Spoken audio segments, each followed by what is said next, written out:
ನಮಸ್ತೆ ಸ್ನೇಹಿತರೆ, story hunter ಚಾನಲ್ಗೆ ಸ್ವಾಗತ.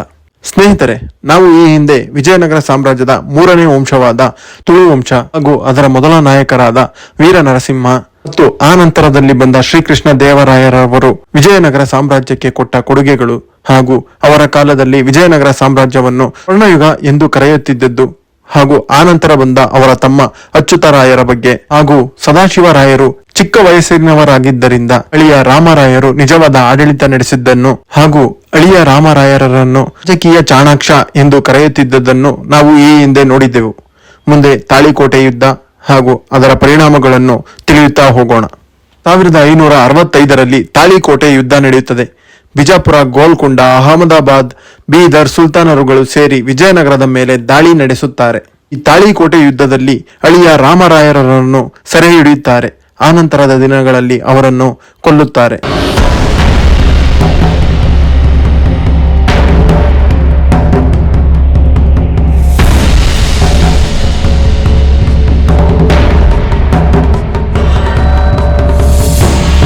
ತಾಳಿಕೋಟೆ ಯುದ್ಧದಲ್ಲಿ ವಿಜಯನಗರ ಸಾಮ್ರಾಜ್ಯದ ಸೇನೆ ಸೋತಿತ್ತು.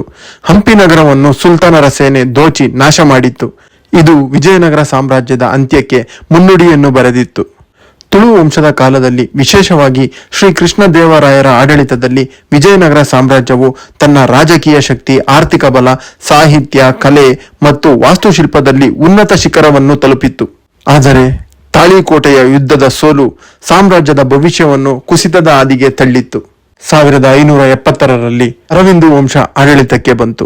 1565ರ ತಾಳಿಕೋಟೆ ಯುದ್ಧದಲ್ಲಿ ಸೋಲು ವಿಜಯನಗರ ಸಾಮ್ರಾಜ್ಯವನ್ನು ಹೊಡೆತಕ್ಕೆ ಗುರಿಪಡಿಸಿತ್ತು. ರಾಯರ ಮರಣ, ಹಂಪಿಯ ನಾಶ, ಪ್ರಜೆಗಳ ಭಯ, ಆರ್ಥಿಕ ಶಕ್ತಿ ಕುಗ್ಗುವುದು, ಸುಲ್ತಾನರ ಪ್ರಾಬಲ್ಯಗಳು ಹೆಚ್ಚಿದ್ದವು.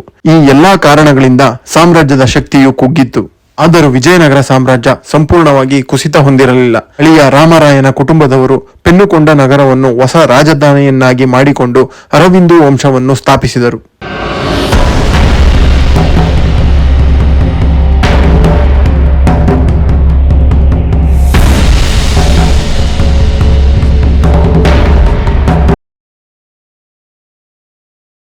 ಅರವಿಂದು ವಂಶದ ತಿರುಮಲರಾಯ 1570ರಲ್ಲಿ ಮೊದಲು ಅಧಿಕಾರಕ್ಕೆ ಬಂದರು. ತಾಳಿಕೋಟೆ ಯುದ್ಧದ ನಂತರ ವಿಜಯನಗರ ರಾಜಧಾನಿಯನ್ನು ಹಂಪಿಯಿಂದ ಪೆನ್ನುಕೊಂಡಕ್ಕೆ ಸ್ಥಳಾಂತರಿಸಿದರು. ಸಾಮ್ರಾಜ್ಯವನ್ನು ಉಳಿಸಲು ಪ್ರಯತ್ನಿಸಿದರು.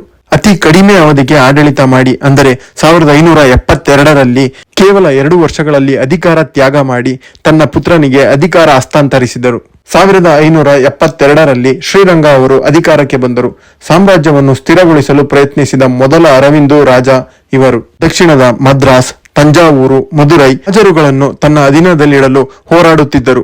ಆದರೆ ಉತ್ತರದ ಸುಲ್ತಾನರ ಒತ್ತಡಗಳು ಮುಂದುವರಿಯುತ್ತಲೇ ಇತ್ತು. 1586ರಲ್ಲಿ ಅರವಿಂದು ವಂಶದ ಅತ್ಯಂತ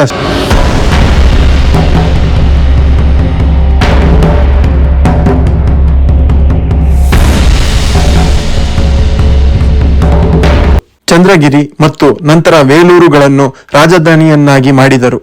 ತಿರುಪತಿ ದೇವಸ್ಥಾನವನ್ನು ಪುನರ್ಜೀವನಗೊಳಿಸಿದರು. ನಾಯ್ಕ್ ರಾಜರುಗಳಾದ ಮದ್ರಾಸ್, ತಂಜಾವೂರು, ಮದುರೈ ರಾಜರುಗಳನ್ನು ನಿಯಂತ್ರಣದಲ್ಲಿಡುವುದರಲ್ಲಿ ಯಶಸ್ವಿಯಾಗಿದ್ದರು. ವಿದೇಶಿ ವ್ಯಾಪಾರಗಳನ್ನು ಉತ್ತೇಜಿಸಿದ್ದರು. ಪೋರ್ಚುಗೀಸ್, ಡಚ್, ಇಂಗ್ಲಿಷ್ ವ್ಯಾಪಾರಿಗಳೂ ಬಂದರು. ಇವರ ಕಾಲವನ್ನು ಅರವಿಂದು ವಂಶದ ಸುವರ್ಣಯುಗ ಎಂದು ಕರೆಯಬಹುದು. 1614ರಲ್ಲಿ ಇವರ ಆಡಳಿತವು ಅಂತ್ಯಗೊಳ್ಳುತ್ತದೆ. ಆನಂತರ 1617ರಲ್ಲಿ ರಾಮದೇವರಾಯರು ಅಧಿಕಾರಕ್ಕೆ ಬರುತ್ತಾರೆ. ಸಾಮ್ರಾಜ್ಯದ ಶಕ್ತಿ ಕುಗ್ಗಲಾರಂಭಿಸಿದ ಕಾಲ. ಆಂತರಿಕ ದ್ರೋಹಗಳು ಹೆಚ್ಚಾದವು. ನಾಯ್ಕ್ ರಾಜರುಗಳು ಮದ್ರಾಸ್, ತಂಜಾವೂರು, ಮದುರೈ ಇತರೆ ರಾಜರುಗಳು ಸ್ವತಂತ್ರವಾಗಲು ಆರಂಭಿಸಿದರು. ಈಗ 1632ರವರೆಗೂ ಈ ಆಂತರಿಕ ದ್ರೋಹಗಳನ್ನು ಅತಿ ಪ್ರಯಾಸದಿಂದ ತಡೆದು ತಮ್ಮ ಅಧಿಕಾರವನ್ನು 1632ರಲ್ಲಿ ಅಂತ್ಯಗೊಳಿಸಿದರು.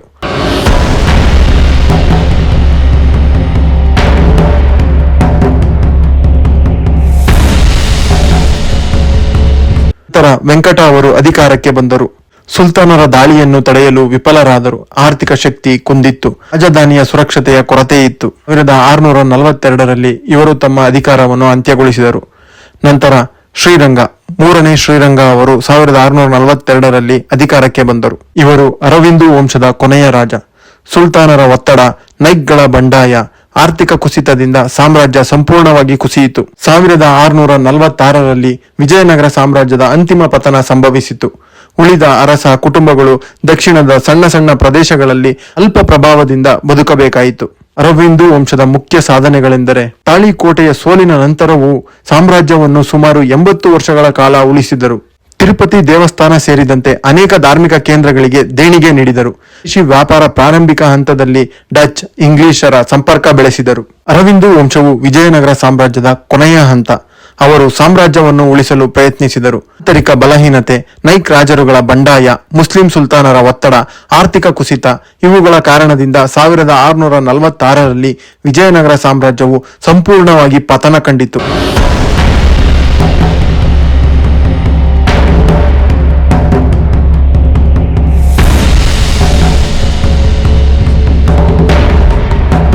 ವಿಜಯನಗರ ಸಾಮ್ರಾಜ್ಯವು ಸಂಘಟಿತ ಆಡಳಿತ ವ್ಯವಸ್ಥೆಯನ್ನು ಹೊಂದಿತ್ತು.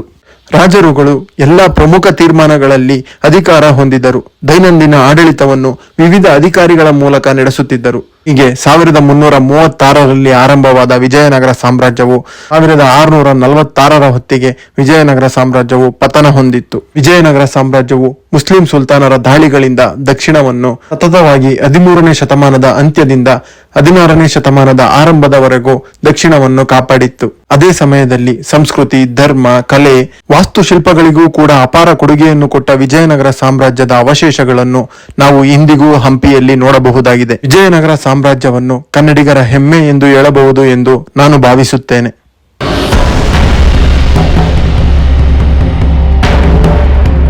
ಸ್ನೇಹಿತರೆ, ನಿಮಗೆ ಈ ಮಾಹಿತಿ ಇಷ್ಟವಾದಲ್ಲಿ ಇದನ್ನು ಲೈಕ್ ಮಾಡಿ, ಸಬ್ಸ್ಕ್ರೈಬ್ ಮಾಡಿ ಹಾಗೂ ಅತಿ ಹೆಚ್ಚು ಜನರಿಗೆ ಶೇರ್ ಮಾಡಿ ಎಂದು ಕೇಳಿಕೊಳ್ಳುತ್ತಾ ನಮ್ಮ ಈ ವಿಡಿಯೋವನ್ನು ಮುಕ್ತಾಯಗೊಳಿಸುತ್ತಿದ್ದೇವೆ. ಧನ್ಯವಾದಗಳು.